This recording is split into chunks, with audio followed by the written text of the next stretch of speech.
like to call the meeting to order. If everyone would please stand for the Pledge of Allegiance. I pledge allegiance to the flag of the United States of America and to the republic for which it stands, one nation, under God, indivisible, with liberty and justice for all.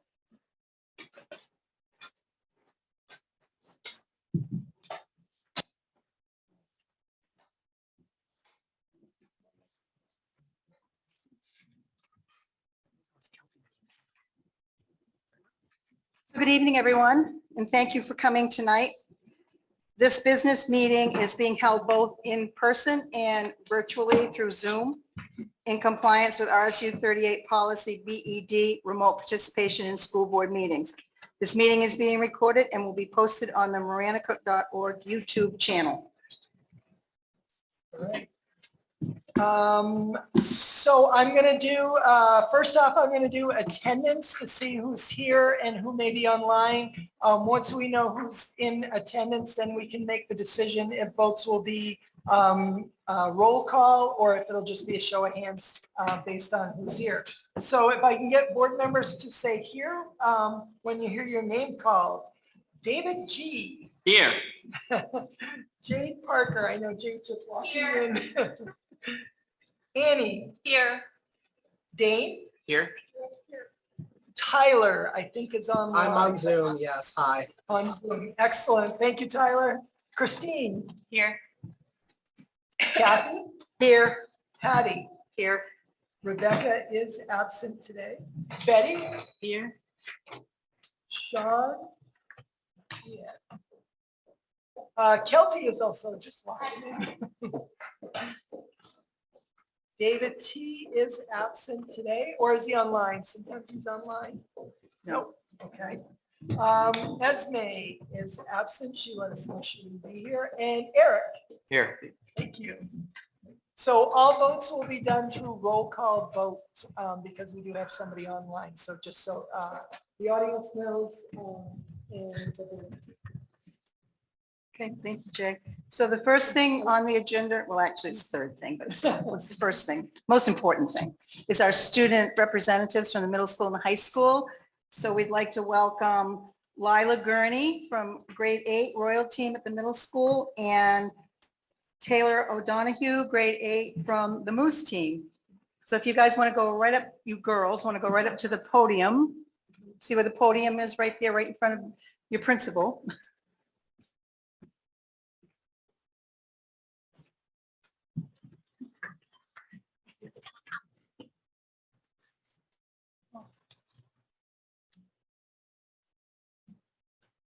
Hello, I'm Taylor O'Donoghue. This is Lila.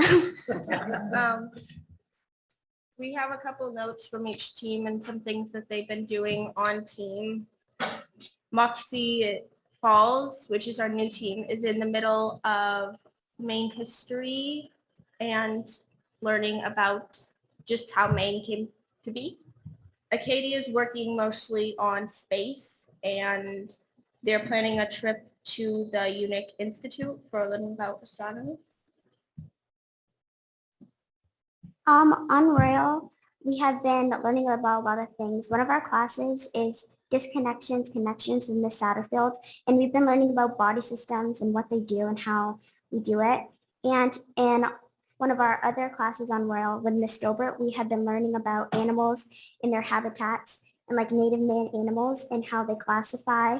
And we've also been working on a slideshow about their classification and their information.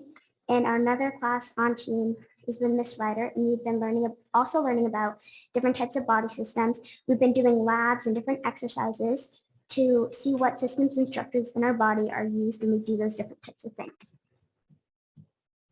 For world languages, we're learning the basic sentences and stuff like that. Since it's Hispanic History Month, Spanish has been doing a lot of extracurricular things, like learning about important people and just doing projects about famous Hispanic people. Another team that is doing a lot of things is the Katahdin team. In ELA with Miss Stewart, they've been working on writing narrative stories and developing characters and how they get to develop through story arcs. And on math, sixth graders on the team have been learning about surface and volume of 3D solids. And seventh graders on the team have been learning about debits and credits and integers in the real world. And the eighth graders are currently doing function stations and learning about functions and linear functions. And I think this is kind of something that, yeah, last turn around. Sebago has been working on home ec projects, mostly woodwork, cooking, process and evaluation projects, really, and some narrative writing on the side. Moose has welcomed their new teacher, Mr. Toby. They've been learning about genetics and the immigration to Maine, and they're planning a trip to New Mainers Project to learn about the new people coming in. In one of our UAs at the middle school music, we have been using the skills we learned in the past few years to compose our own songs in different ways with the app MuseScore, Painted Music. We've also been doing fun activities with coin and dice to create a chant song. We've also been reading music and playing music on guitar and the piano. Thank you very much for that very detailed report. We appreciate all of your time that you put into gathering all that information. Are there any questions or comments from anyone on the board? Good job, Lila. I thought that what you both did a wonderful job telling us all the stuff that's going on, and there is such great stuff going on. It's great to hear. Okay. High school. You're gonna have to remind me of your name because I don't have it written down, sorry. Hello, I'm Abigail Allen. I'm a junior at the high school. So first off, Senate and Council. Council has been super, super busy this week, and we've been planning a lot of new projects that we haven't been able to do in the past.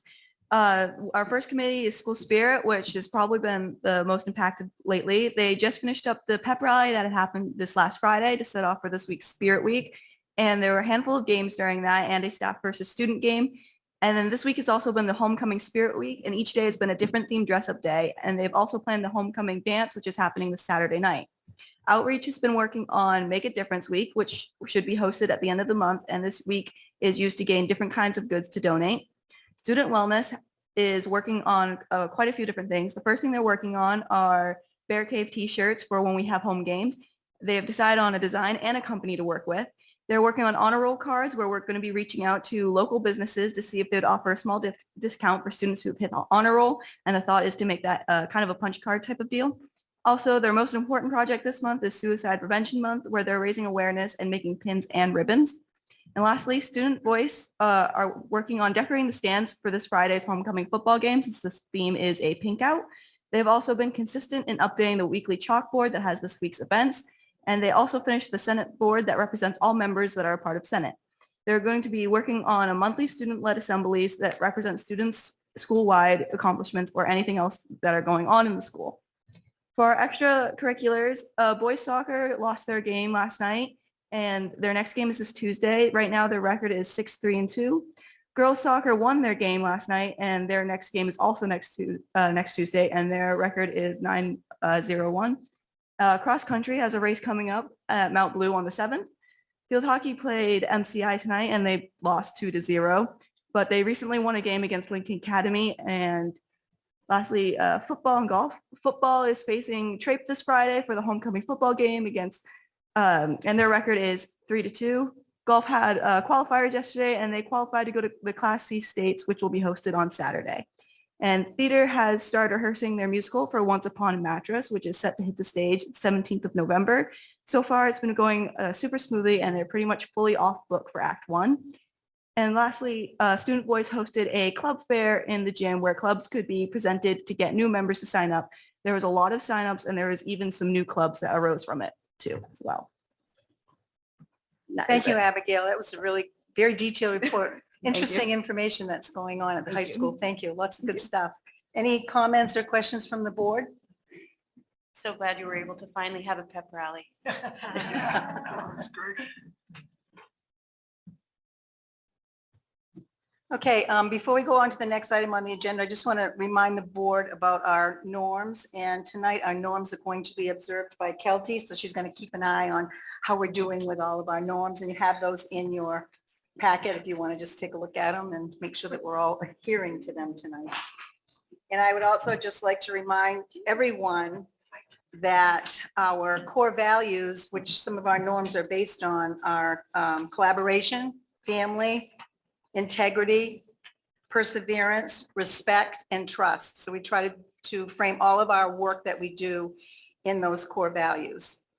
So the next thing on the agenda is citizen comments and public participation. In accordance with RSU 38 policy BEDH, public participation at school board meetings, the following guidelines will be followed. For those attending via Zoom, you'll notice that the microphones will be muted except during the identified portions of the public comments. And at this meeting, this is number 4 on tonight's agenda, which is where we're at right now. If you're viewing on Zoom and would like to speak during the public comment time, please use the chat feature to notify Diane McGregor and she will communicate that with me.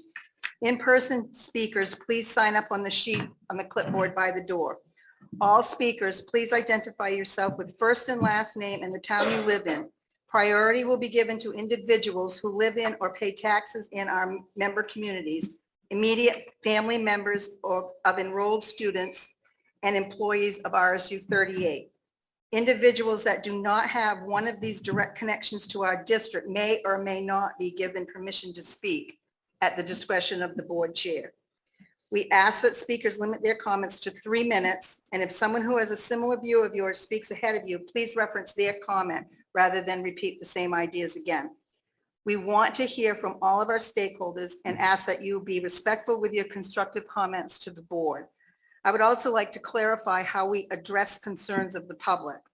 In accordance with RSU number 38 policy BEDH, we welcome all respectful comments and concerns, and we ask that you do not use any derogatory comments or use names of or identifying comments about any district personnel. We cannot discuss specific personnel matters in the public setting, but we can listen to broad concerns folks may have.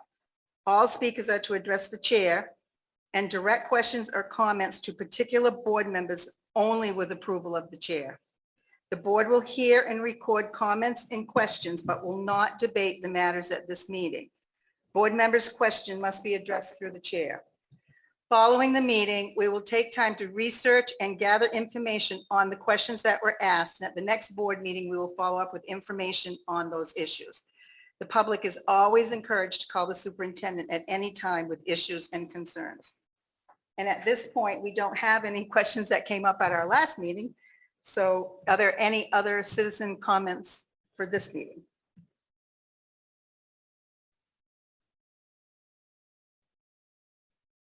Hearing none, we will go on to the next item. Are there any additions or adjustments to the agenda by the board or the superintendent? I do have one, and then I'll turn it back over. 7I, the approval of retirement of Michael Streeter, high school social studies teacher from Marana Cook Community High School, effective immediately. Is that all right with the rest of the board if we add that to the agenda? Census to add that to the agenda? Okay. So added. Jay, did you have something? I do. So I wanted to, I know at our last meeting of our previous year, I had brought up concerns with middle school, kind of like curriculum guidelines and the mixed classrooms.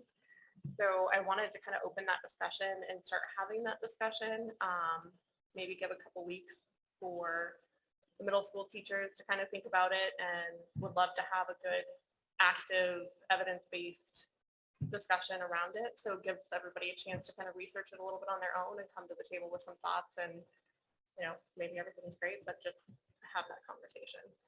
So you're asking for that to be put on a future agenda, like within the next couple of weeks or so? Yes. How does the rest of the board, is that something that the rest of the board is interested in hearing? Yeah. Sure. I see a couple of nodding heads.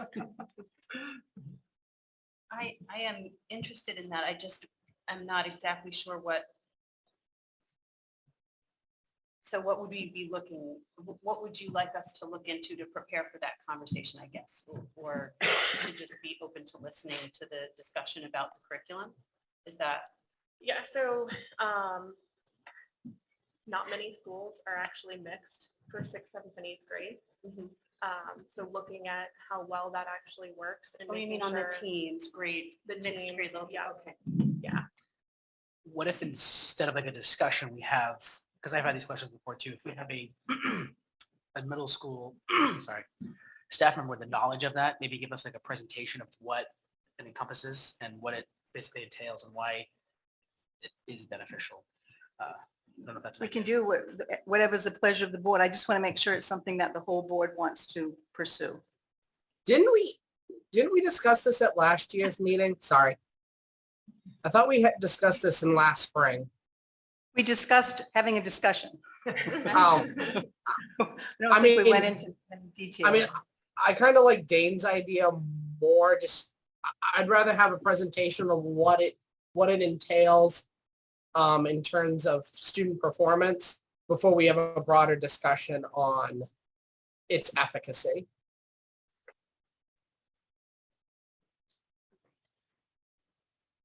That's what Jade, I agree. She made the proposal. Okay, so does that fit what you were thinking, Jade, or? I do want to have a discussion afterwards, though. I do want to be able to open it up and have a conversation as a board, because there's more that goes into it than just performance. It's also, you're putting 6th grade kids with 8th grade kids, which is way different now. So we can, we'll put it on the agenda as a topic of information, and then we can have a discussion about that if that's okay with the board. Yes. Looking Yes. ahead, that's what I just wanted to pick a date and give everyone enough time. October tends to be very busy, so I'm wondering if we can schedule it for November 2, if that works. I know, I'm just looking at dates and trying to make sure it's. So November 2nd, would that be an okay time for everyone? I feel like if we're asking middle school staff to present, we should ask them if that's an okay time. I mean, Yeah. I hate to put you on the spot at this point. Well, and I know we've got a couple of middle school teachers here and they'll be very supportive of helping pull that together, so. So would Okay. November 2nd work? Okay, And if it doesn't for some reason, I'll talk to you. right, we can, Yeah. we can change it if it. Okay, any other additions or adjustments to the agenda? Were you going to add on the nutrition one? Did you have, I didn't bring any information. I do have the notes if you Okay. want me to report out at the committee time. I do have the notes Okay. if that's. I just think that the board should hear what we all. Yep. But that would be a good time when the Yeah. committee, Sure. reports come out. Perfect. If you could Yep. just talk a little bit about that, that would be Absolutely, good. not a Okay, problem. Can I go back just for clarification sure. to what you were bringing up? And so what we're asking the middle school staff to present is about multi-age grouping? Is that the issue when you say I guess I wasn't totally clear what you meant when you said curriculum. And so is it multi-age grouping that is the question that you would like information about? I just wanted Yes. to be clear. Yeah. Thank you.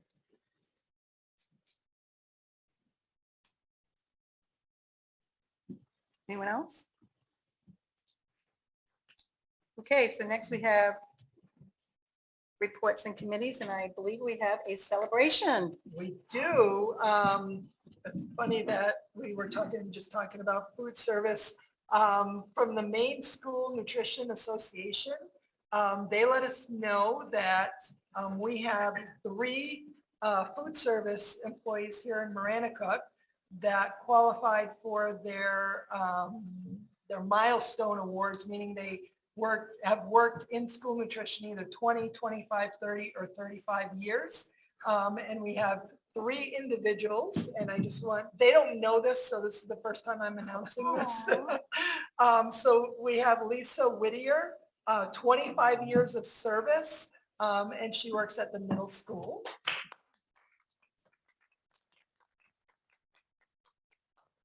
We also have Janet Ladd, who has 25 years of service also, and she works at Mount Vernon Elementary School. we also have Teresa Allen, 20 years of service, and she works at the high school. We'll be going out next week and giving them their awards, and they have some really nice pins that show the number of years that they've been working and stuff. So it was really nice to get these the other day, and I thought it would be appropriate to share it this time because I know they're very, very hardworking, and they love what they do, and sometimes they're unseen and unheard. So we will make sure that they get their awards in front of lots and lots of students. So, yeah. Well, congratulations to all of them from all of us. So, thank you. Thank you. And I'd also like to invite Steve Bose. He's had a lot of movement in his adult ed program, so I would like him to share his good news as well. So this is my 12th year with Miranda Cook Adult Ed. Certainly has been exciting. I've really enjoyed my time here, and I look forward to continuing here. One of the big things when I first came here was that we had a CDL truck driving program, and our vehicle that we had was a very, very old dump truck. I think it was purchased for about $3,000. I was here for 2 years, and then it completely died. Our adult ed program didn't have a whole lot of money to replace that. And the only reason that the CDL program is here to this day is our instructor at the time, Nancy Frost, donated $5,000 for us to actually go and purchase the Sterling that we're currently still using to this day. Over the course of the years, I really tried hard to scrape enough money together to buy another vehicle, to be able to continue to repair that one. Old diesel engines, even though they're fairly reliable, still take an awful lot of care. Just replacing the tires on that vehicle is well over $4,000. So I had a lot of years where I thought it was a great year if we made $1,500 and we weren't in the red. So I wanted to show everybody something today. I wanted to put this up on my wall for a little bit just to stare at for a little while today. This little piece of metal is really pretty critical, and it's really pretty important to me because a couple of days, well, last week, I went out and I purchased a brand new CDL vehicle, a 2001 Mac, over $40,000. And it was, and it obviously was an expense, but it wasn't an expense that really cut terribly into the adult ed budget that I built over the last about 4 to 5 years. This vehicle will take us all the way through to my retirement, I hope. And it will also add redundancy to our program. So if a vehicle goes down or needs to go in for repairs or anything, we will have a secondary vehicle. It also doubles our training capacity. We have 2 instructors. We now have 2 vehicles to use. So I'm pretty excited about it. It's taken me 12 years to get to this point. So it really is a huge celebration. I hope you guys all enjoy that celebration with me. Thank you.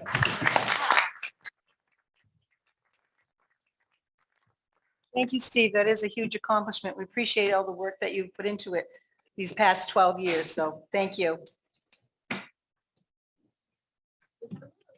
So does anyone on the board have any questions or comments about any of the reports that we received?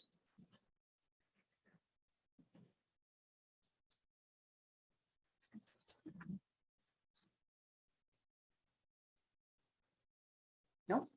No questions? No? Okay. And then committee reports. So who's doing Awesome Bear Society? Did we ever figure that out? Don't have anyone yet for Awesome Bears. Okay, if anyone's interested, we need somebody to come on. It is usually the same night that we meet, so it makes it kind of hard to do that, but. you I'm know. asking Brant to see if we could potentially get their minutes just as an informational thing, because I know it's very difficult to get people, any board member there. So I was wondering if maybe we could just get their minutes, so at least we have informational. So That would be Brant's working with me on that. That would be good. Thank you. So the committee meetings that are coming up are listed under reports and committees D. Do we have any information from any of the meetings that have been held? We do have the minutes for the facilities committee. Those are in there. That was a great meeting. And then obviously we have a lot of upcoming meetings. October kind of kicks off that. And I know working with Donna, she was working on getting them all scheduled and getting everybody where they needed to be and invites and all that kind of stuff. Right, the evaluation committee. Oh, that's right. That's right. The evaluation committee did meet also, and that one is off and running as well.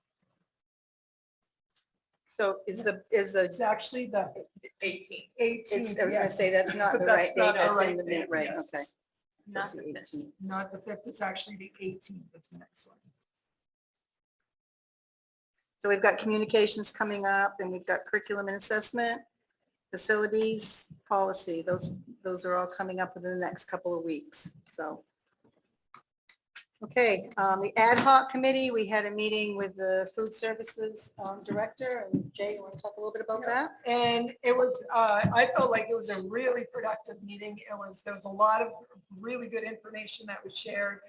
Jen Hall was there, and she went through a lot. There was a lot of questions, so I apologize to the committee members that were there because they asked a lot of questions that tied into everything as we were going through. So I tried to simplify as much as I could, but obviously if there's anything that needs to be added, please let me know. One of the things that I'll just share very quickly was the whole offer versus serve option. Miranda Cook a long time ago decided to go with, at the high school, you have to offer them and the students can go in and make choices. But because of the way Miranda Cook's culture has always been, they decided to do that same model at the elementary and middle schools as well. So it's an offer versus serve model. So students, even at the younger grades, get to make a choice. They have 2 choices in the elementary school, a few more choices at the middle school, and then more choices at the high school going forward. So our menus look very simplistic, but they actually have a lot of fresh fruits and vegetables. There was lots of questions about where do we get our fresh fruits and vegetables. And Jen was able to share that we get locally from Emery's, is one of the farms locally that we get a lot of fruits and vegetables from, as well as MH Transport is another one locally that we get a lot. And again, we get a reimbursement for that. I won't go into all the details there, but that's great. One of the other things that was very helpful, Jen shared her numbers, how many meals she had served in September, which I think is indicative of how invested people are in the program. So in the month of September, for 19 days, she served 5,086 breakfast meals across the district. At lunchtime, she served 14,260 lunch meals across the district. So for a total, she served just over 19,000 meals just in the month of September alone, which averages out to be 1,020 meals a day, which is that's a really healthy number. That means that students and families are taking advantage of the program. It is all free. The other thing we talked quite a bit about was the homemade versus processed foods. And Jen was able to go through with one of the menus and talk about, well, these things are actually things we make homemade. So for example, pizza that's served across the district is actually homemade pizza. It's not from, a frozen box, throw it in. She's actually making the dough and putting fresh toppings and all that kind of stuff on the pizza. So that was really good stuff to hear. Because sometimes people just don't know that. She also did talk about some of the food chain supplies that she experienced last year that limited the number of options that she was able to give to students. And, like everyone else, she experienced food chain supply issues and couldn't always get everything she wanted to get, but did her best with that. So it was just a really good meeting to talk about that. We talked about staffing, what's going on, what's the equipment in the kitchen, how their hours overlap, all that kind of stuff. We talked about the budget piece as well, and how that ties into our regular budget. So there was just a really, really productive, great questions were asked about nutritional values of food and stuff like that. So there's a lot of information there, and I'm covering it very quickly. And I invite anybody that was there. Kelsey, Kathy was there, Dane was there, and Tyler, you were there also online. So if anybody wants to add anything that I missed or forgotten, you're not hurting my feelings by throwing it out there. The only thing that I want to add is that it was a really good meeting, and Jen did invite any one of us to come for lunch anytime we wanted at any school we wanted to be at. So we could really, experience the food service, so. You know what I didn't ask her? That just came to mind was, this is a lot of food meals to prepare. And so I guess the meal count is when it comes through the register, right? You Yes. count one, two. So how much does she usually end up with for after? That's either waste or leftovers, or I don't know the word to call it, but, or what happens with it. But I'd like to ask her if there's a good science to that being efficient, or if there's like, well, how do you prep for But she was wonderful. She was wonderful. Any other, Sean? Yeah, the question, and it could have been covered in this meeting, so just curious, the amount of food that kids get, I hear, actually was asked a question tonight about kids are hungry, their kids are hungry from getting the school lunch, can they get more? I said, I don't honestly know the answer. How do they decide? My kid got 3, I'm not asking for you, but how does that decide, I guess in general terms, that's the biggest thing I heard, especially for middle school and high school kids. They're still hungry after they get their school lunch. So how is it determined what they get? I'm sure it's guidelines, but if a kid's hungry and there's leftover food, can they get more? I don't know the answer. I will find out that answer. I didn't know if it was covered or not. No, it actually wasn't. That was what we didn't cover. Good question. I might have had that conversation with one of the principals recently, and it is, they are allowed to get seconds typically at the end, but it's purchased, so the parents have to pay for that other meal, from my understanding, which makes sense, because that first meal would be free. I highly doubt that the kids know that they can go get. I don't think it's publicized. A lot of kids do. I don't know. Middle school. I wasn't asking It's a for good question. Good question. You'll have to go to the mic stand. Sorry, Abby. I can answer that from the perspective of the elementary school. The kids order up lunches. They have to decide if they want some butter and jelly or if they want the choice one. And that's the number of meals made. They, and if somebody makes a mistake and they want a sunbutter and jelly, they can still get it, but they have to wait till somebody else makes it. So I don't think there's a tremendous amount of waste. The salad bar, they can go through and take a couple different things that they want. They can come up and get seconds. They know that we actually say it's now time if you want to come up and get seconds. So there's no charge or anything. So there's no waste. If they're hungry still, there's fresh fruits and veggies that they can eat. And you'd be surprised, they do come up for them. And then sometimes, like the other day, they had breakfast pizza for breakfast, and so she cut it up.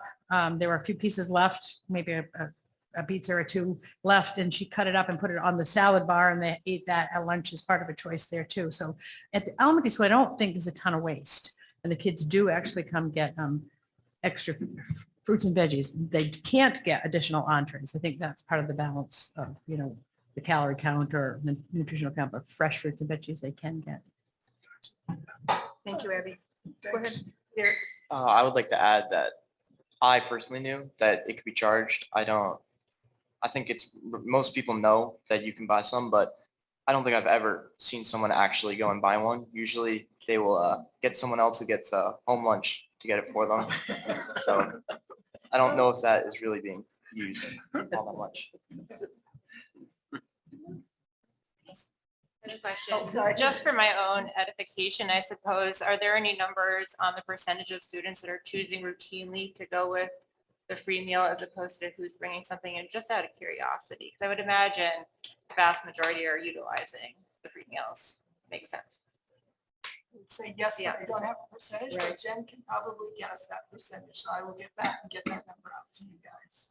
I mean, it's right. Just curious if it's working, if they're. Yeah. We used to get that.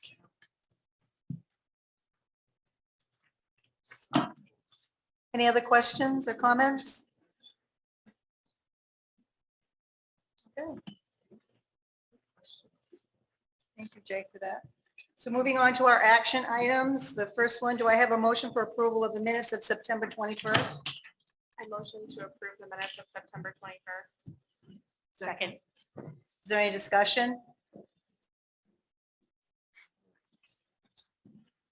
Dave G, Yes. Jade, Yeah. Annie, Yes. Dane, Abstain. Tyler, Oh, did we lose Tyler? I'll skip him and come back. Christine, Yes. Kathy, Yes. Patty, Yes. Rebecca is absent. Sorry, Betty, Yes. Sean. Same. Kelty, Yes.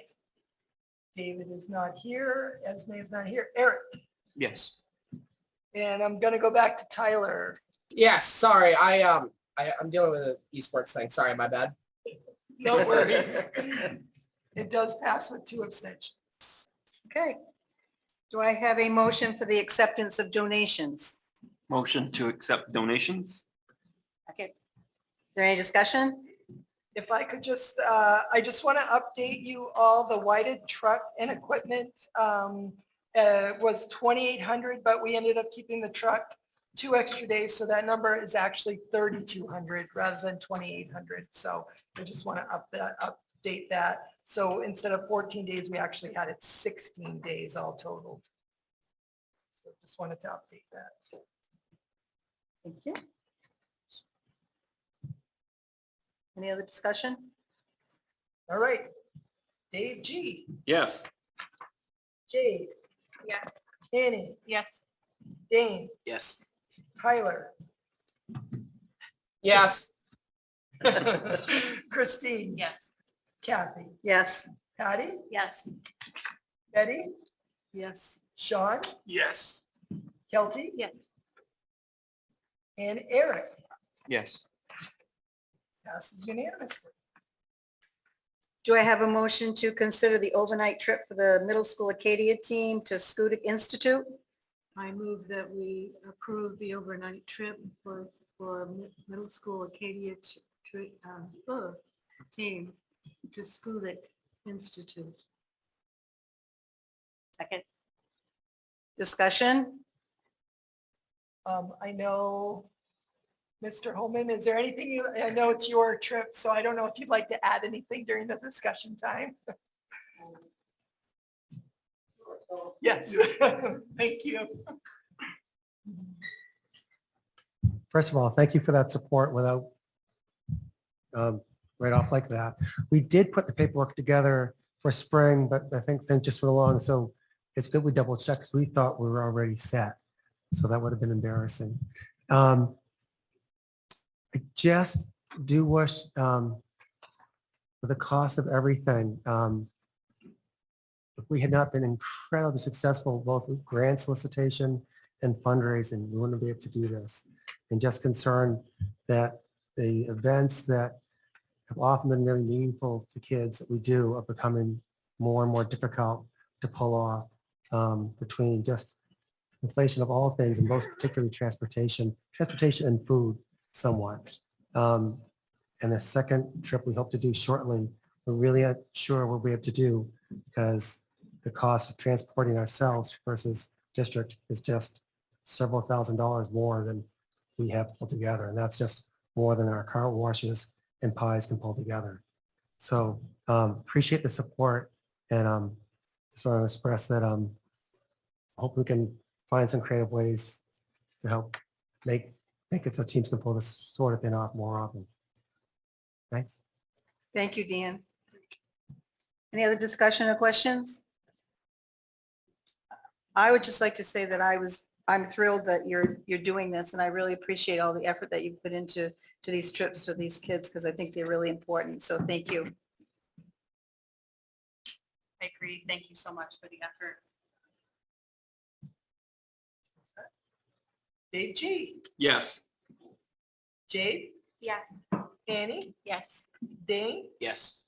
Tyler, yes, Christine, Yes. Kathy, Yes. Patty, Yes. Betty, Yes. Kelty, Yes.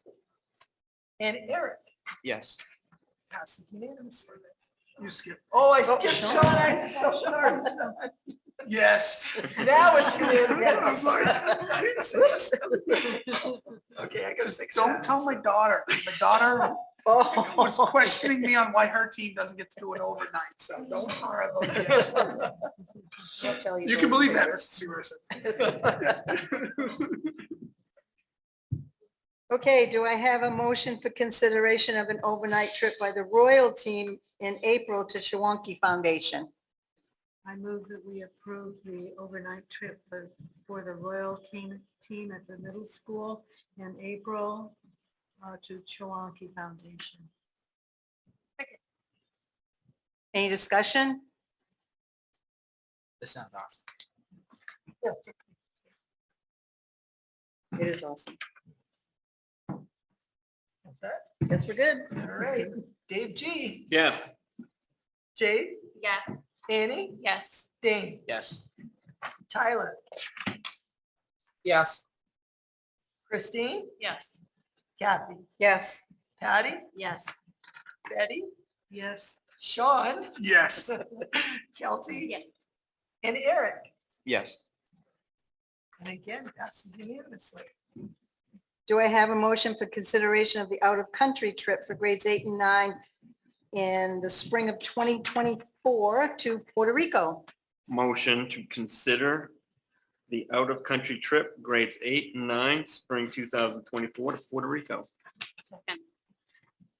And I believe we have some. Yes, Shirley Allen is here, and there's also in your packets, there is the itinerary that she put together. Shirley, I turn it over to you. And just so you know, she does have visuals, so the board may need to swing to see some of the visuals as she's going through. Thank you very much for your time tonight. Just a brief overview of what what I wanted to share with you tonight. I wanted to tell you a little bit about myself and tell you about the tour details that I've put together with EF Tours, and tell you about the safety and support, because that's the most important, is the safety of our children, what all is included in that, and then finally, this, if approved, how we would, how students would pay for it. So, and that's the one. So if you can go to the next. Thank you. Okay. So just briefly about myself, I'm the Spanish teacher here at the middle school. This is my second year here in the district, but I've been teaching since the 90s. I have taken trips with students from Hawaii all the way to Spain. I've taken students from Virginia to El Salvador, Honduras. I myself have lived abroad to improve my Spanish. And so I feel very confident and comfortable with my travel. Just this summer, I was with a cohort of teachers from Tulane University. We were in Panama. So I have quite a bit of experience with that and with children too. And with 8th and 9th graders specifically, and 6th graders. So if you want to go to the next one, you can see that the tour that I am planning, oh, I'm sorry, could we go back? Excuse me. I'm so excited. The pictures are so there we go. So just about the itinerary that I have talked with EF Tours. The first thing I want to explain is that Puerto Rico, although it is not part of the 48 or for the 50, it is a U.S. territory. So with us traveling to Puerto Rico, students do not need a passport, and all of the safeties and the laws of the United States are enacted there. And so there's a lot of safety and comfort in that. And that is one of the main reasons I chose Puerto Rico, is because it is a natural progression from, leaving just the 48, leaving Maine. It's safe. It's not that far, because I know in high school, there's a different trip much further where they do need passports. Also, the trip that I have chosen is service oriented as well as educational, because I want to offer the students to continue what they've learned in the advisory program at the middle school, where community service in 7th grade, that is our focus all year long. And in the high school, they continue that. So I thought it made sense that we go and we serve and get to know real people and some of their challenges that they face in Puerto Rico, because while there's similarities, there are some differences. But I asked that our service project would include something about forestation, because they have rainforests there, and of course, Maine, logging, forestry, that's a big idea. So I really put a lot of effort into making something that made sense for us. Students would take a salsa dance lesson. They would take a cooking class. We would kayak in bioluminescence. And then of course that service project I talked about, and then learning about the rainforest there. So, and then of course you have going to Old San Juan and things like that. But those are the highlights of the trip that I've planned. And here's the visual, just to give you a little idea of what the students would get to see. And so I know it's very important that we don't take away time from the classroom, because although this is learning, this is the most meaningful learning I've ever experienced with students that you cannot recreate in a classroom. I don't want to take away from what the core teachers are doing. And so we've planned our trip to be at the very end of the school year in 2024. So not next summer, but the following. And the earliest possible travel date would be the 22nd, which is the Saturday after the latest this year's calendar. I know we don't have that, but I'm guessing, I'm doing my best not to take away from the school year and all that entails. And then they would be back by the 4th of July before then. So be back with family and friends for that important family time. And so why did I choose EF to Explore America? Notice it's not international, it's Explore America. And I chose them because with my very first trip to Spain from Hawaii, I used EF Tours. And it was, I was 23 years old and I was really young, and they really made the process easy and safe and good. I've had only good experiences, and I have teacher friends around the country because I've lived all over the country who use and continue to use EF Tours. So it is a very safe, well-established presence in the educational field. Safety is most important. And so with the tour, you're going to have 24/7 director support. That is someone with the company, with us the entire time. They have, and the director lives in Puerto Rico, so they know the area. It's not like they're traveling a couple of days ahead of us. This is their home. They know what would keep us safe. We have 24-hour emergency support. One thing, because it is an America tours, just like they have tours to Boston and other US cities, because it's an America tour, we would have 24-hour support. So after lights out, we have someone, we have a guard outside our door, not because it's not safe, because the hotel is very, very nice, but just for that extra comfort. That's what they do in Washington, D.C. when you go on these trips. This is what they do in Boston when you go on these trips. So it's just, this is what they do for their America tours. All adults who travel are required to go through their company for background checks. Hands down, that's important because they're with our children. And of course, you have teacher chaperones.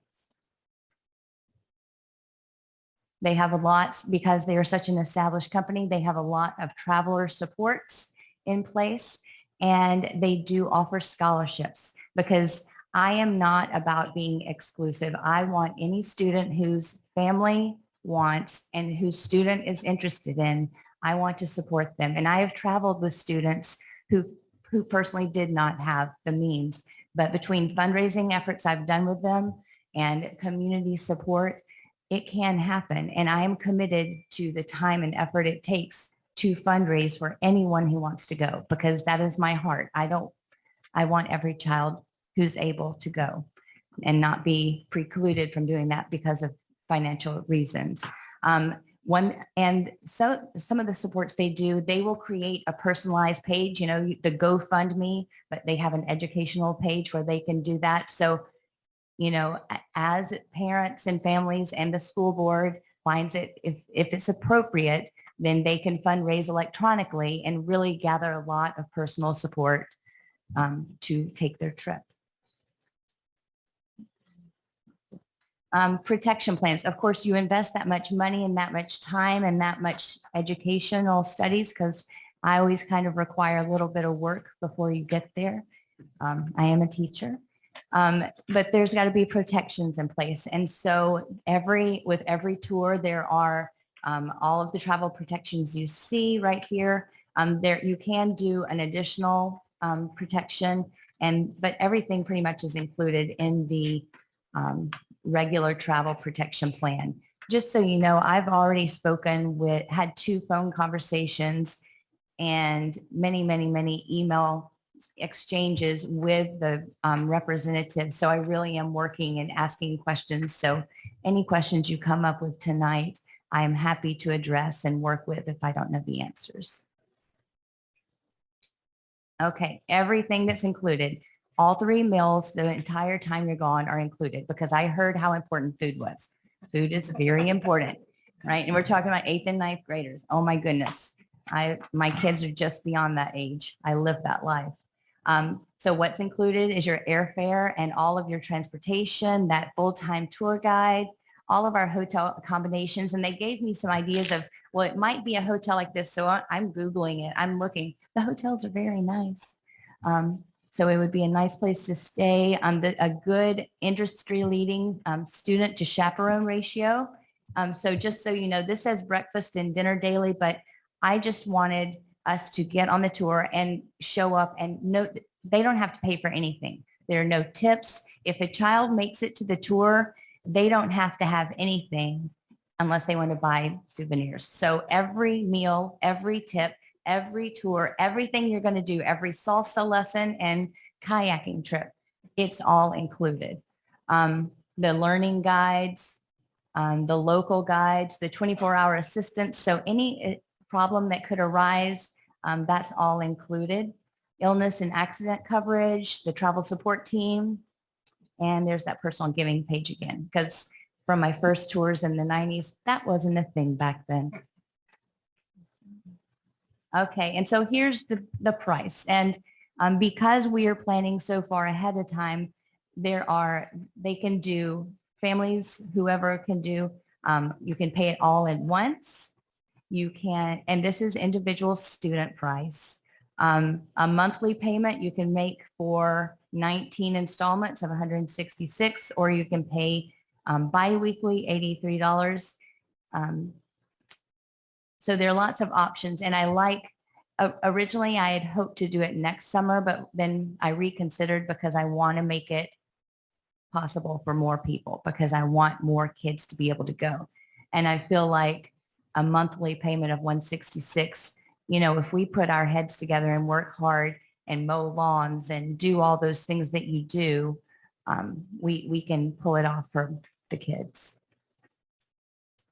And that is my presentation. I would welcome any questions or concerns, anything that you would like to. Thank you for that presentation. Are there any questions from the board? You might have touched up. Oh, go ahead. What was I? Come on, Christine, sorry. So thanks for the presentation. This sounds incredible. What a wonderful opportunity, and thanks for your willingness to do it. This would be open to students in the Spanish language program. Is that right? Yes, that is 8th and right. 9th grade? Because I have a relationship with them. And let me kind of clarify why, excuse me, I want to offer it to the 9th grade as well. Is because one, at that point, I will have had 2 years of classroom time with them. And 9th grade is such a great time to, you know, if they are taking Spanish, that's my language. If they're taking Spanish and they go on that trip, that's going to make them hungry and want to finish through 12th grade and go to Spain with the high school and do all those things. So it's a nice little carrot for them. And right now I'm only looking to 2024, 8th and 9th grade. Future, that would be different conversations. Thanks. Go ahead, Annie. I was going to also say it sounds amazing. I spent my entire high school experience abroad, so this sounds like just getting going, and I'm so excited for the students. In terms of the scholarship program, Yes. how many students would be available to apply? That I don't know. And because I was looking at that and I was trying to research it on my own earlier today. I don't know that answer, but what I did read on the website and have information, it says, you know, tens of thousands of dollars are awarded every year. And I have a feeling I may know a student or two who would definitely qualify, and I would definitely speak for, and as would others in the room. So I don't know that. It sounds great all around. Yeah. So So I just had a question about, when you say eighth and ninth grade, are you talking about rising eighth and ninth graders? Or are you talking No, about? ma'am. No, ma'am. I'm talking But- about in 2024, they will have just completed eighth grade and just completed ninth grade. Okay, Mhm. thank you. Yes. So those eighth graders, I would have known for 3 years. Any other questions? Thank you for that presentation. All right, so we're ready to vote then. Dave G, Yes. Jade, Yes. Annie, Yes. Dave, Yes. Tyler, Absolutely, yes.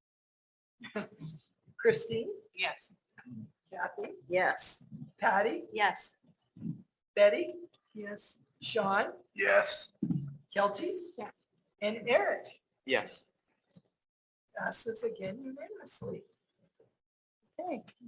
Do I have a motion for the approval of first probationary contract teacher Chastity Murray at Reedfield Special Ed? I move we approve the first probationary contract teacher, Chastity Murray, at RES Special Education. Any discussion?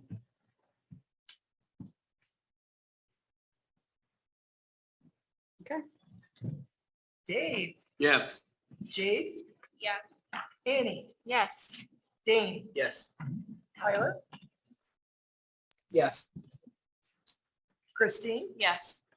Kathy, Yes. Patty, Yes. Betty, Yes. Sean, Yes. Kelty. Yes. And Eric. Yes. Again, unanimous. Okay. Is there a motion for approval of first probationary contract teacher Rosemary Baker for middle school special education? I move to approve of first probationary contract teacher Rosemary Baker, MS Special Education. Second. Any discussion? Nope. Okay. Dave, Yes.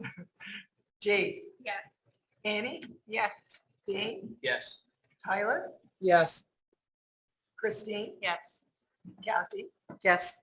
Patty, Yes.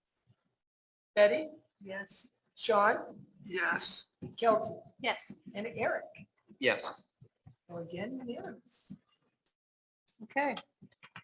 So the next item on the agenda is consideration of our goals for the year. And in your packet, you have the first draft.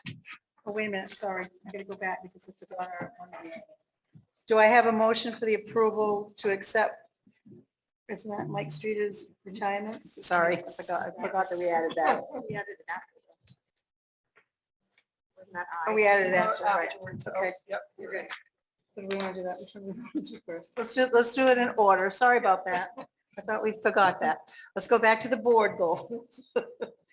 While I was doing that, I hope you all found them in your packet. That's why I did that little version. Okay, so do we want to make a motion to consider these? Do we want to keep working on them? What do we want to do with the goals?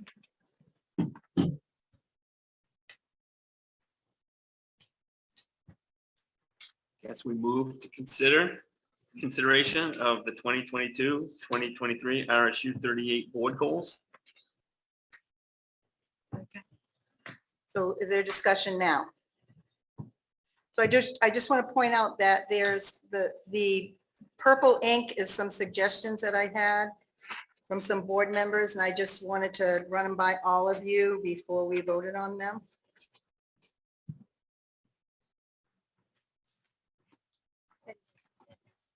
Betty? I have a question. Sure. A different one.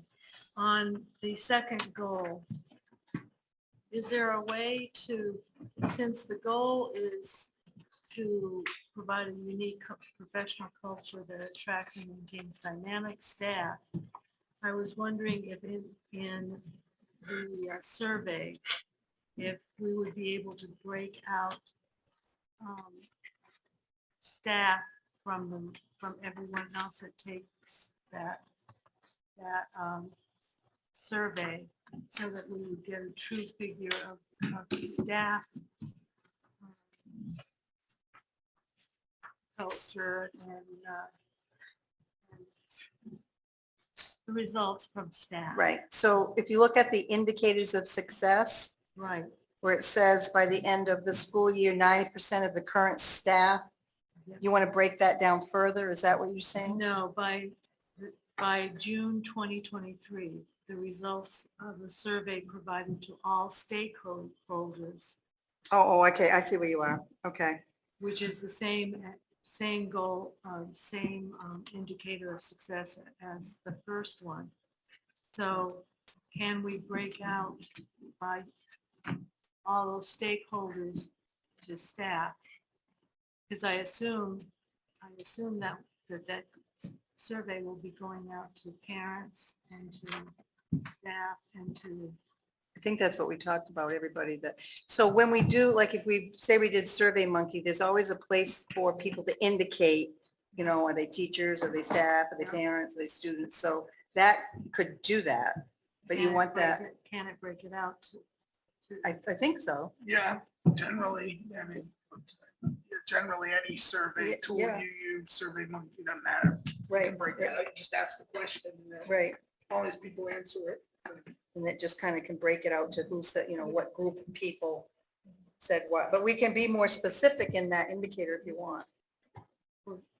it would seem that it would be, since the goal is about staff, the measurement should be staff as well, Right, okay. not to all stakeholders.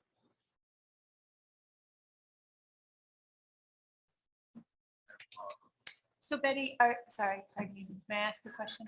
Are you suggesting to only send the survey to staff at this time? Okay, I'm sorry, I didn't follow you.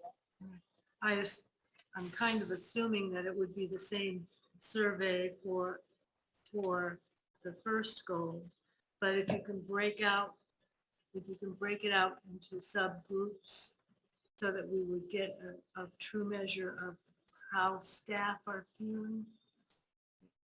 So I think what I'm hearing you say is this actual indicator goes with the first goal and just to write another one that's very similar to that, that's just specific to staff.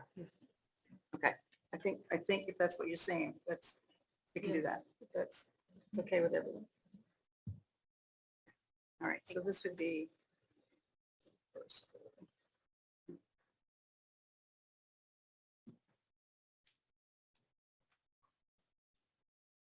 So I agree that that second goal is about staff, so it shouldn't, the indicator should be about staff. Okay. Anyone else?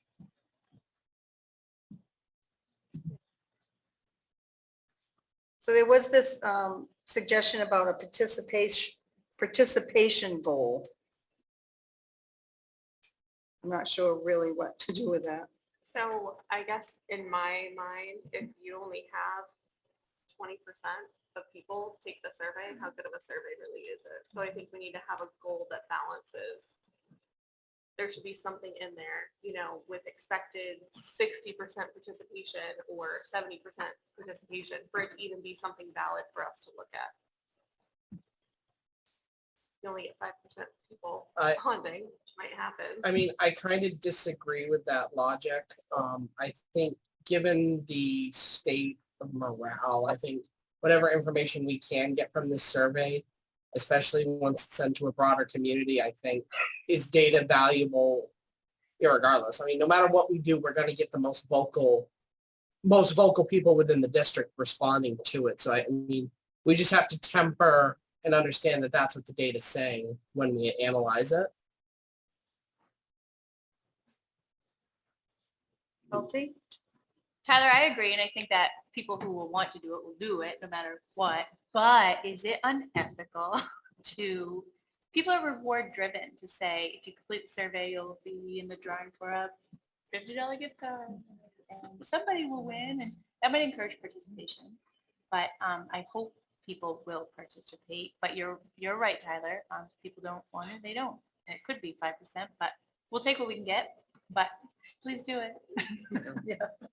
I was just gonna add that similar to bad customer service, people like to tell all their friends about that, but if someone, a business does something well, you don't hear about that as quickly. So I think it's important to say if we are doing something right, please take the time, because usually the people that are going to respond are the most dissatisfied, but it's important to know if we're doing something right, what is it? So I agree, and I think that goes along with how you write the questions and what the survey actually is asking people. I think that's really important. John? I don't think it has, I'm not saying you don't use the survey if you don't have this many people to participate, but I don't think it hurts to have a goal of, we want 90, we obviously we want 100%, but that's never, I don't think it hurts to have that because it shows how important it is. I don't look at it as saying we're not going to use it if only 5% of then everything must be great if only 5% of the people respond. And I don't think that's what you're saying, Jake. I think you're saying that, even though we only might get, even if we have a goal of 90%, if we only get 60%, we're still going to look at it. Right, I mean, we're looking at the goals. I think it's just a matter of, again, we want people to participate, and I don't think that it's an indicator that we did a great job if only 5% of people respond. So I think that we should have a goal of how many people we're hoping to do it. Right, that's what I think we're saying. Yeah. So could we just add that percentage into this indicator of success? So budget approval by the voters will indicate attainment of, okay, that's the wrong one. The result of this survey, 51%. what's the percentage that we're looking for? 51. 51? We want more than that? 75. Go 60. Go 60. Go like. Hearing? I hope everybody goes. I mean. Go ahead, Patty. 100%. That's probably not going to happen. So I think being realistic for the first time doing it, say maybe 60%, 70%, because not everybody's going to get it. Go ahead, Patty. I am slow on the uptake with this kind of number thing, but I don't really understand why we need this number, why we would need this number. It seems to confuse things because whether we want everybody to do this, no question, right? And we want this information really badly, but saying that a particular percentage validates or invalidates the whole thing seems like what, I don't know, it's just confusing. No, I don't think that's not, whoops, sorry. Go ahead, Sean. It's not what I was getting at. I think if we're going to put all this effort and we want this information, maybe it doesn't need to be a number, but make it clearer that it's extremely important that everybody participates. I think invalid or not validating is what we're getting at. If we're going to spend all this time, in the goal, you want to make it very clear you want people to participate. I agree with that. I was referring to Well, what you and said before, Jane, not what you said, Sean. Yeah, and I think too, though, if you look at it and we're looking at the surveys coming in and we're like, okay, so we have 15% who have participated. We should probably do another email blast out. We should probably say, hey, we're really hoping to really hit this number of people participating. And right now we're here, let's help hit this goal. It's helpful versus if you don't really have a goal, you're like, oh, well, I've got 15% and that's, we're doing pretty good. Again, So we could just write a whole separate goal that said we will provide a survey to stakeholders where 6,520, I don't know, percent of the 50%, whatever we decide on, will participate. That'll just be a How you separate. sell it, yeah. It's just a separate goal in itself. And then the next one could be, as a result of that survey,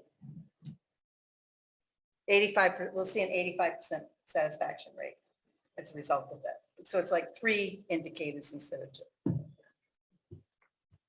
how long do they have to complete it? What's the window? We don't know yet.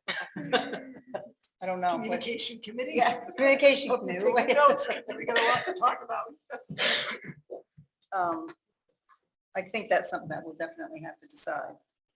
So If we're worried about it, how are we selling this? If we're gonna give them a heads up, a good selling point is letting them know the importance of what this is gonna do for them in the long run. I think is a good thing to do prior.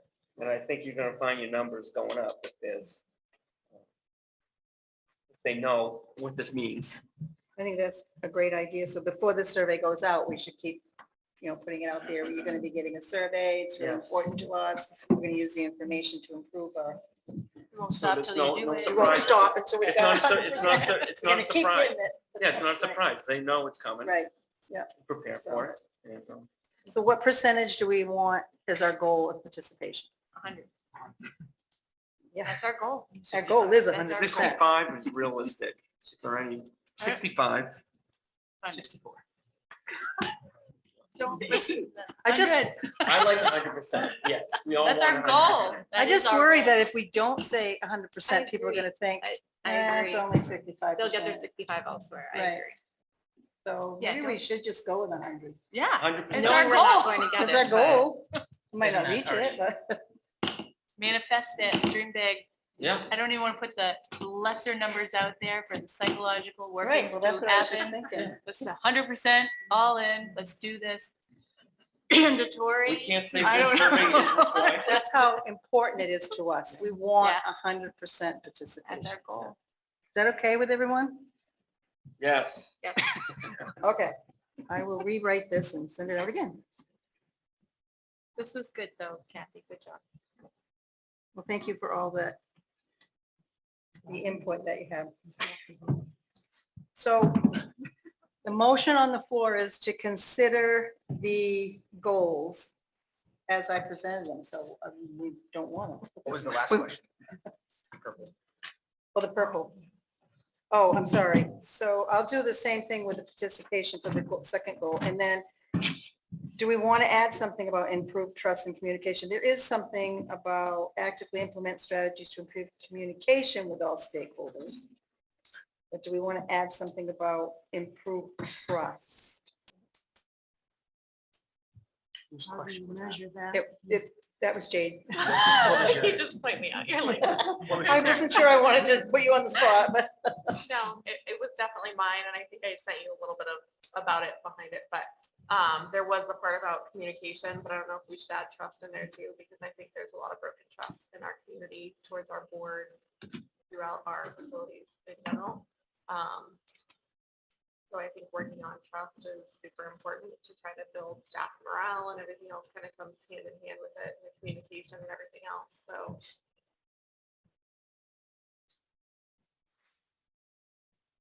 Is that like a goal we're looking for? or what? I don't understand. I think it would be more of like, you can add it in with the communication. You would add that with the satisfaction rate with the board's communication and improved trust. No, I was just gonna say we could structure, in the survey, we could structure questions around communication. Thinking out loud, I'm sorry. Right, that's okay. So I'm wondering if this would meet what you're saying, Jay, just to up under, on number 2, the action steps to actively implement strategies to improve communication and trust with all stakeholders. Just add and trust right there. Yeah. Or is that two different? I don't know. What do people think? Go ahead. So I'm sure we all have the goal to be trusted in our processes and transparent and to communicate well, but I just don't know if we can affect that by anything more than providing good communication and opportunities for listening. So that's kind of where I'm curious about how we would measure that goal, or what control we have over it. Like, we can control our communication and what we do, but and hopefully that will result in greater trust. And actually, we can go back to what Jay said about putting some questions in the survey about that, so that the survey will show, again, that satisfaction rate. Does that sound okay for people? Yes. Okay, thank you for all the input. I will, we have to vote. We have to vote. Sorry. Okay. Betty? Are we voting to approve these goals?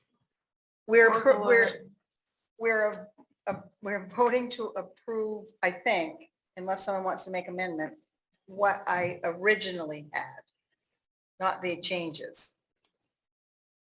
I haven't really fleshed out the changes yet. Then I would move that we table the vote until after we have final draft. of these I votes. second that. Yeah, Okay, we'll vote on tabling this motion, which is the vote on that particular original. Okay, so vote to table. Dave, Yes. Jade, Yeah. Annie, Yes. Dane, Yes. Tyler, Yes. Christine, Yes. Kathy, Yes, Patty, Yes. Betty, Yes. Sean, yes, Kelsey, yeah, and Eric. Yes. So the motion is tabled unanimously. And we'll bring it forth next meeting. okay, great, thank you all. So the last action item we have tonight is to approve the retirement of Mike Streeter. Do I have a motion for that? I move that we approve the immediate retirement of Michael Streeter. Second. Any discussion? Oh, Jade. Who second, Jade? Any discussion? Okay. Dave, Yes. Jade. Yeah. Annie, Yes. Dave, Yes. Tyler, Yes. Christine, Yes. Kathy, Yes. Patty. Yes, but I just have to say one thing. So when I got hired by Moranica first in 1996, I was a social studies teacher and so was Mike Streeter. And he was part of a group of people who totally took me under their wing and helped me tons. And I am grateful. Thank you, Mike. Betty, Yes. Sean, yes. Kelsey, Yes. and Eric.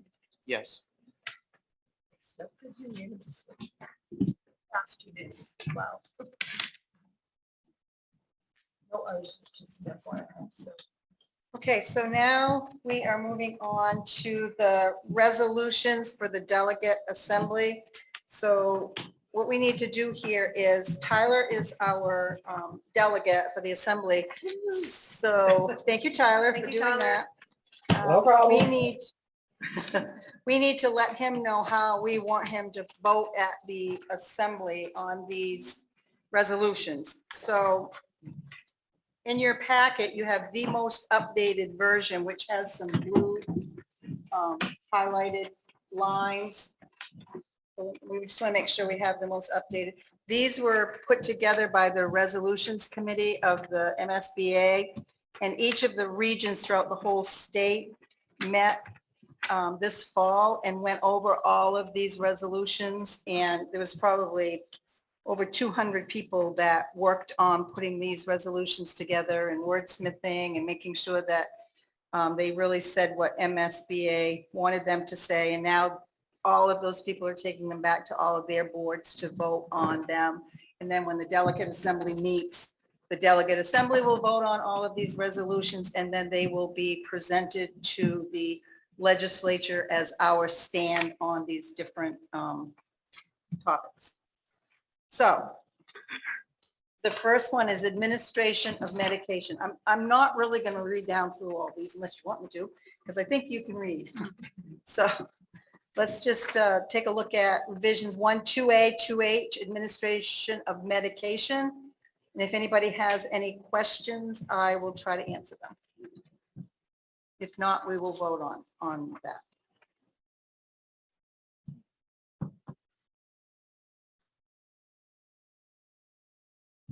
Any questions?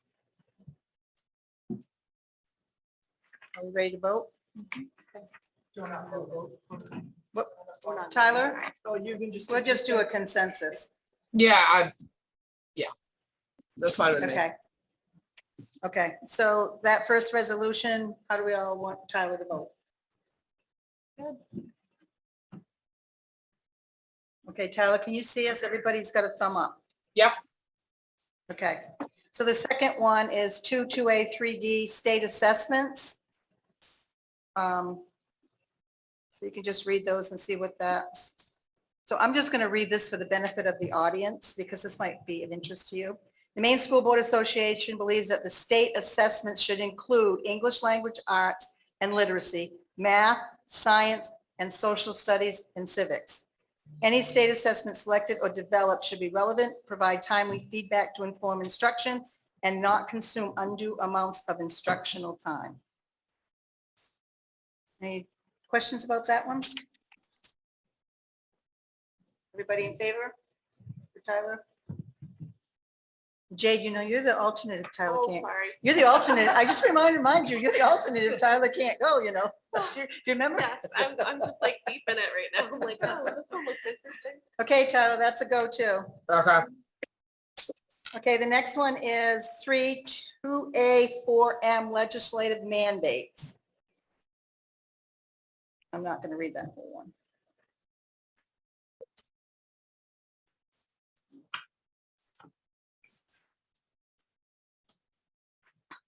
Basically, for the audience, what this one says is that the legislature is urged not to interfere with decision-making responsibilities of the local board. That's what this one's about. All in favor? Good. We're good. 4(3)(b)(1)(b), scheduling of career and technical education programs.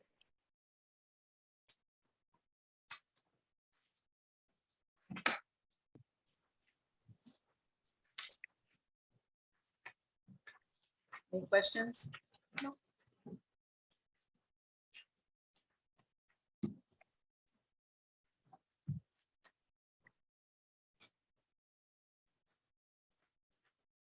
Like everyone's in favor? Okay. Number 5, 3(b)(6)(d), alternative certification. This is about the legislature creating appropriate alternative route to certification for teachers and administrators. Like what?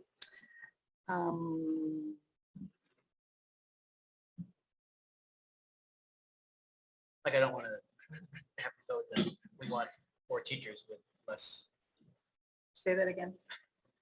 I don't want them to like pass this bill that we need teachers, so it's, So come on in. they're a, you know, No, that's not really what it's about. It's more about just, this is a study. They're going to study and initiate, what legislative they should initiate that will help that. So they haven't really come up with it yet. They just want to study what are the alternative routes to certification for teachers. What can they be, and administrators.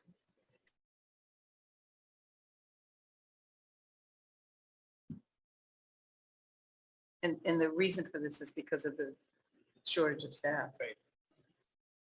All those in favor? Okay, Tyler, that's a go. Okay. Number 5, 4.7, teacher preparation programs. Again, this is convene a collaborative to examine the state of approved teacher preparation programs to determine if they are appropriately preparing teachers with best practices.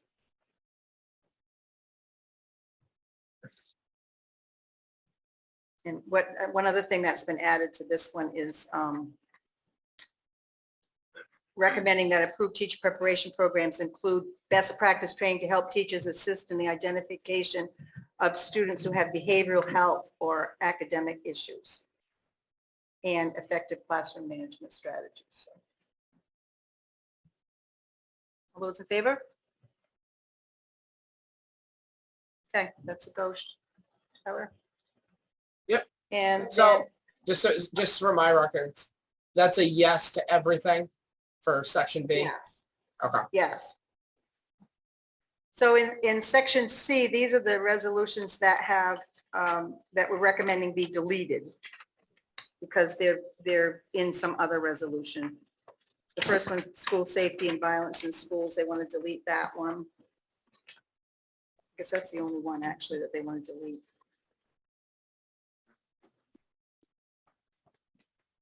not to be covered. Not is. Well, it is covered. It is thought to be, that's probably not the best wording, but it is covered in.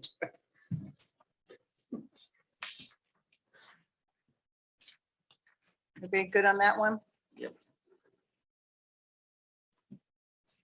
Okay, Tyler, we're good for that one. Uh-huh. To be deleted. And then the new ones, the proposed ones for 2022, the first one is school board meeting public comment period. And basically that's what I read a little while ago. And it's defining residents, defining who is actually a community member that can speak. Residents or taxpayers, immediate families, employees of the union, of the school unit.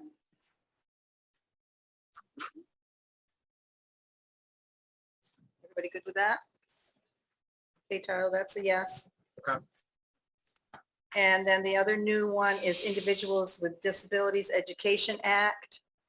They're urging Congress to reauthorize and fully fund the Individuals with Disabilities Act, providing 40% reimbursement for locally expended funds for special education costs compared to 14% currently received from the federal government. So this is a federal government one that we're talking about. So everybody all good with that one?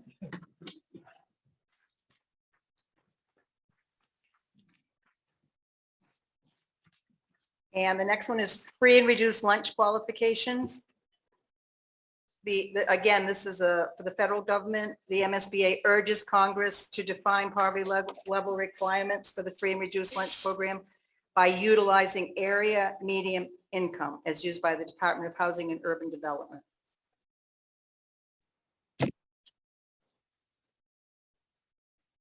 Any questions? Everybody good with that one? And the next one is Funding of Universal School Meals Act of 2021.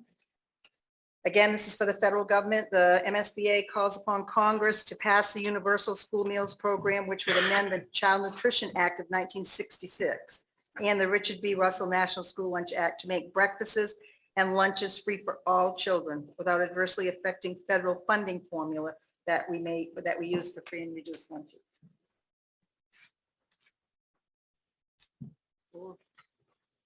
Everybody's good with that one? Okay. And the last one then is the Social Security repeal of government pension offset and windfall elimination provision.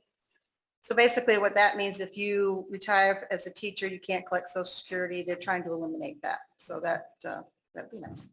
So they're urging Congress to repeal that.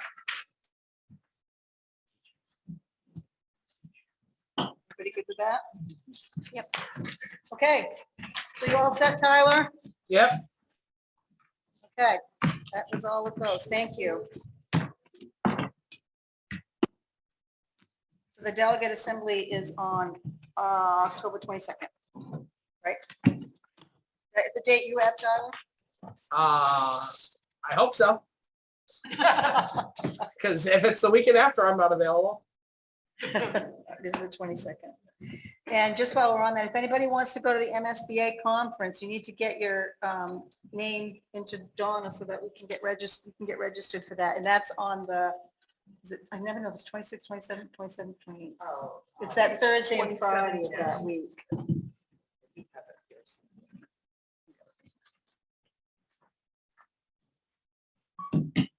So is there anyone, it's 27th and 28th. I just need to know a week from Monday, so not next week. Okay. I have to submit it by Right. Wednesday, so we don't get charged an additional. The extra, right. Okay, make sure you let Donna know if you want to go. It's a great conference, it really is. I've learned a lot every time I've gone, so if you can, it would be really. I can forward the agenda and stuff. Oh, that'd be great. If that's Yes. helpful. Yep. Okay, thank you. Okay, next on the agenda, update on the morale initiative. So just wanted to update the board where we are with that. So we sent out the survey to staff last Friday afternoon. And it's going to stay open for 2 weeks, so it'll close Friday, October 14th. I checked it. It was probably 11:30 this morning. There were 144 responses. We have 273 staff, so we had a 53% return rate up to this point. We are hoping to get somewhere in the 70-ish plus range. So we do have some reminders going out to people to take it over the course of the next couple days, weeks, so to speak, going forward. And then, like I said, the survey actually closes on October 14th. And then that following Wednesday, both Dr. Smith and I will be working with EAB, where they will take us through the plugging all of the information into the matrix so that we can start to kind of analyze the data. And again, I'll bring that back to you guys as we're going forward, but wanted to let you know that the survey is out to all staff, and we're about 50, almost 53% at this point, which is great, knowing it's been open just well under a week right now. So I'm excited, and I think it's going to give us some really actionable steps going forward. So great. Just wanted to give you that quick update. That's good. Thank you. Any questions? Okay, the school board travel meetings, the traveling school board. So we've talked about in the past having our meetings at the different schools in the district, like having one at each elementary school. And we wanted to bring that forward again to see what you guys thought. The only problem with doing that is we will not have the Zoom access because we can't travel with all of that equipment back there. So if we go to the different schools, then we won't be able to have the Zoom access. So I just want to discuss, do we want to do it anyway? What do we want to do? As long as I know ahead of time, I can try and make it up. So yeah, I'm okay with it. Okay. And we thought we would kind of spread it out over the year. So it wasn't like all the month of November, November, December, January. We would spread it out so that we could go to each school maybe every other month or something like that. So we'd hit each school before the end of the year, at least once. Patty?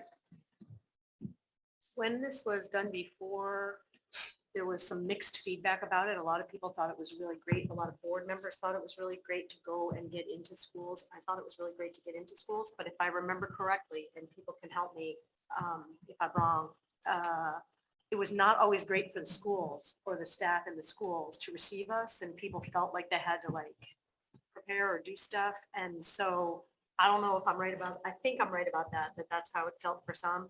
And at this point with our goals and morale, sort of like all this stuff, I want to do it. I thought it was really nice to be in all of the different schools. It was really informative and it felt good, but I just don't want to do it if it's a hassle for anybody in the schools to receive us. It's a good point. Yeah, I had the opportunity, I don't know how many years ago when I was on the board, and we did that. We would travel, and I thought it was a nice thing to do because people who normally can't get out of their house or far, we found, there was a lot more participation from the community back then, and people got a chance to see a school board meeting, and granted, yeah, they would last sometimes because people were quite vocal and they had their chance. But I do remember people that normally couldn't come out all this way to the school were able to see and go to school board meetings, participate. So it was nice. There were some nice things. So. Dean? I was just going to ask what the purpose was behind us having that idea, and that comes to mind. Is there anything else, like the reason why we want to travel around? Well, I think the biggest purpose, and I was, we used to do this a lot before COVID, was just to be seen in the communities, in other communities, to give people an opportunity to see us and for us to actually see the schools. I mean, some of us haven't been in any of the other schools, so it would give us the opportunity. And at the time, some of the times that we went, it wasn't Sean, but it was the person before Sean, would take us through the whole school and talk about the different facilities, pieces. And this is probably what Patty's talking about. There were teachers that were available and would talk to us about what they were doing, which is kind of putting something more on teachers, which I don't want to be putting anything else on them. And we didn't say they had to be there, but I think they sort of felt like they had to be there, which we don't want to do. So it was really informative for the board. Whether it was helpful for the schools, I don't know, but just to help us to get to know more of the district. Anyone else that was part of that? Yeah, I Let's was add on the some- board when Oh, we great. did that. I mean, I think if you just eliminated the part where I think it was kind of asked if teachers would be there at the time, so if you just eliminate that, but I think communication goes both ways, like kind of get warned. You kind of open that up that, the board needs to communicate more. We need to hear more communication back because I think some of the communication is miscommunication within the schools because I hear things that the school board did this or the school board did that. And I'm like, no, we never voted on those things. So I think they Absolutely. gotta make, and again, it's more on them, but they gotta make themselves available to communicate on this. So it needs to be a two-way street of communication. It can't just be the board trying to communicate. Kelsey? Well, I'm indifferent either way, but I would love to see that as a question on that survey for everybody else to weigh in on that. Want to do it? And again, I have to say, sorry, I'm finally talking. No, but it is nice for us to visit our vested interests, each and every one of them, to see what they're all like. And, we're speaking for them all. So it's an opportunity for us to actually sit there for a few hours and maybe if it's just for 1 year, to see the different schools up close and personal. So I'm just thinking if maybe before we actually make a decision and come up with a schedule, maybe we could ask the administrators to talk to the staff about how they might feel about having us come with low to no expectations on their part. I mean, I guess that raises my question before is, what's the purpose of us going there? If it doesn't concern them, not to be rude, but if we're not there to like meet and greet them, it doesn't really have much, we don't really need to hear that back. If we want to ask the community, and they're like, yeah, we'd love to have you there. right. I mean, That I was think, my question. Like, if we're going there to, have an audience of all staff members, then that's different. But if we're going there just to use the facility, kind of be on the public, then I don't really think a survey to the staff is required or. so I think it's a dual purpose. I think it's for our benefit to be in the schools. Right. As much as, and community members that don't attend these meetings might feel that they would attend in their own town. Right. And teachers might still want to do it, even though, I don't want to put one more thing on your plate, that's all. Sean? Well, I think before, not to confuse, before that was the goal, was to be able to meet the team and see the schools or people. But I think this time it could be, we just want to be available to the community. Right. Yeah. It doesn't have to be the same reason why we did it before. And we don't need to confuse it. We just need to be clear. I mean, I don't think we need permission to, I don't know. But to have school board meetings and everybody's paying taxes to fund these schools, and I think the more we can see and the more we can learn, the better it is. The more we can hear and be accessible, the better it is. I mean, it's kind of goes back to mixed grades. I mean, I went to boom, boom, boom, but once I learned, I did some research, talked to others, whatever, we don't need it, but it makes sense to me because that was all new to me. I didn't go to Marana Cook. If you went to Marana Cook, you understand that. But my school, we were in the same school, K to 8, the same class every day.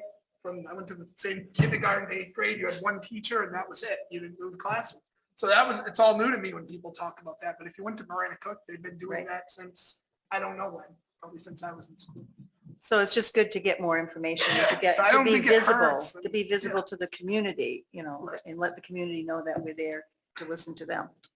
One more side thought, seeing how we're trying to be visible to the community, is that if we travel, we lose Zoom, and that's probably the most effective way to be visible to all. And we have that here. Just throwing out thoughts. I'm indifferent. Yeah. Like, how many do we have on there tonight? Yeah. How many people are 3? We have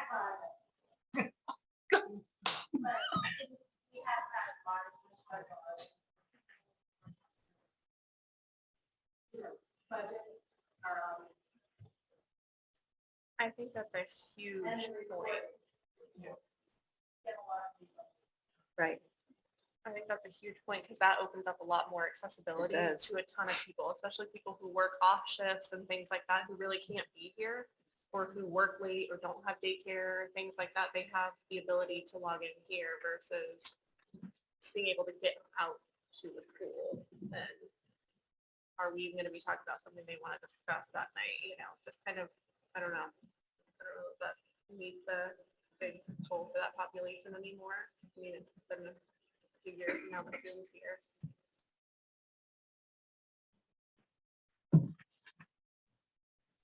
I'm just wondering what the wish of the board is. Do we want to pursue this? Do we just want to? No. I think a good use of it would be to maybe do our workshops in other schools, with the exception of budget workshops, and then keep our major meetings at the middle school so that people can be on Zoom for it. But like, if we're just having a general workshop meeting where there's not a lot of community involvement in that workshop, then that would be a good use to be in the other schools.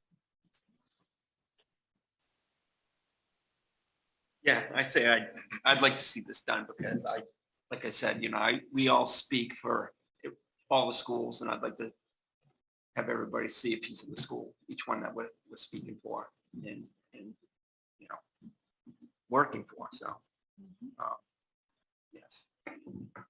So what if we did what Tyler just suggested? You know, go to the schools during one of our workshop meetings and just have our regular business meetings here. Continue the same way we've been doing. And let people know ahead of time that this is going to happen. You know, there won't be a Zoom option that particular night. So, you know, but we'd love to have you come. And what do people think of that? Yay, nay. We're not in violation of one of our policies about every meeting has to be Zoom now. That's No. only if a board member's participating by Zoom. Right. Okay.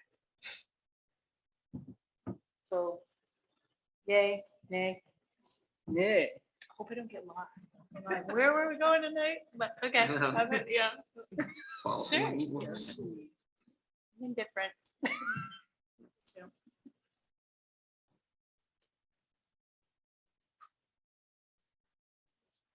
Are you this way? I'm sideways. Okay. Hilarious. All right, so we see sideways and. I'm like in between. Okay, so we'll give it a try. Okay. And we'll come up with a schedule so that everybody knows when and how we're going to do that. Okay. Before you do that, can I just take a reminder about, so before you guys move to the last agenda item, just wanted to point out that the fall co-curricular nominations are in your folders. You don't have to vote on those, but we do like to make sure that you guys have that information so that you know all of those positions are filled except for speech and debate at this time, but all the other ones are filled. So just wanted you guys to have that information for the co-curricular nominations. And the other thing I wanted to point out, and I apologize for not doing it during the board reports, is when you look at the report from myself and Dr. Smith, please note at the bottom that Summer School 2022 is a link. And if you haven't checked it out, we're finally getting closer to a point where we're starting to have a kind of cohesive plan for our summer school program, because that's part of what we're trying to do with the ESSER funds, is use that to kind of bring forth something that'll be sustainable going forward. So in our second year, we finally have kind of start to put together. The budget information isn't there, but all of the kind of program staffing, transportation, food service is all there. So I encourage you guys to take a look at that if you have not already. And if you want like a direct link, just let me know and I'll send you, we'll push out the direct link to you if that's easier for you. But please take the time to take a look at that so that you can kind of see where we're going with summer school, because it's taken a lot of work and we had some fantastic both leaders and teachers and students that participated this year. So again, I think it was very successful and just want to kind of put a plug for you guys to take a look at it when you get a chance. Thank you. Great. Okay. One last thing. Yeah. To go back to that, the traveling board Right. meetings. If we do decide to do that and we start going to different schools, is there a way we can put it out, like have the schools and the principals put it out, like the school board's coming Absolutely. here, you know what I mean? That's what's, Yes, if we're out there for the community and then that, yes, to draw them in. Yeah, cool. absolutely. Thanks. Thank you. Thank you. Thank you. Okay. Anything else? Kelty, would you like to report on how we did with our norms? We did great, guys. We always do. Do you want me to line item this? I mean, we did it all. No one interrupted. We shared airtime. Everyone's very respectful and positive. So good job. Thank you for observing that. Appreciate it. Welcome. For the My motion pleasure. to adjourn? No? I move Second? we adjourn. All in favor? Okay, we are adjourned. Oh.